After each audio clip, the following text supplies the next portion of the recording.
SIR को लेकर BJP की प्रेस कॉन्फ्रेंस हो रही है, आइए चलते हैं क्या कुछ कह रहे हैं। थोड़ा कम खाया होता तो यह हाकिमपुरा का जो मुकाम है वो नहीं दिखाई पड़ रहा होता। और ये इस बात को प्रमाणित करता है कि गृह मंत्री अमित शाह जी ने जो बात कही वो अक्षरशः सत्य थी।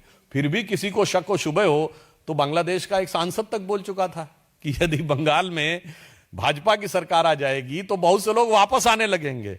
अब वापस आने के बाद भी किसी को ना समझ में आए तो मैं यह भी याद दिला देना चाहता हूं कि 2024 के लोकसभा चुनाव में द डेली स्टार जो कि बांग्लादेश का अखबार है, उसमें कांग्रेस के नेता अखबार में आर्टिकल लिख रहे थे कि मोदी हैज टू गो।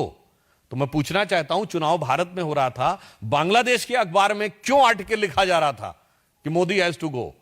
ये बांग्लादेश में संदेश क्यों दिया जा रहा था? और वो संदेश का प्रभाव देखिए। असम के मुख्यमंत्री हेमंत बिश्व शर्मा जी ने कहा है कि असम का धुबरी क्षेत्र मिनी बांग्लादेश है। और उस तथा कथित मिनी बांग्लादेश, जो मैं नहीं कह रहा हूं, असम के मुख्यमंत्री एक नहीं अनेक बार कह चुके हैं, तो उनसे ज्यादा तो बेहतर स्थिति को नहीं जानता होगा। वहीं से सबसे रिकॉर्ड जीत कांग्रेस को हासिल हुई है। 2024 के लोकसभा में कांग्रेस के रकीबुल हसन धुबरी लोकसभा से 10,25,000 से जीते हैं, राहुल गांधी से 3 गुनी बड़ी विक्ट्री। तो मुझे लगता है इसके बाद अगर आप तार जोड़ के देखेंगे तो सारा खेल समझ में आ जाएगा। टॉपिक यही रखिए, आखिरी सवाल। चलिए।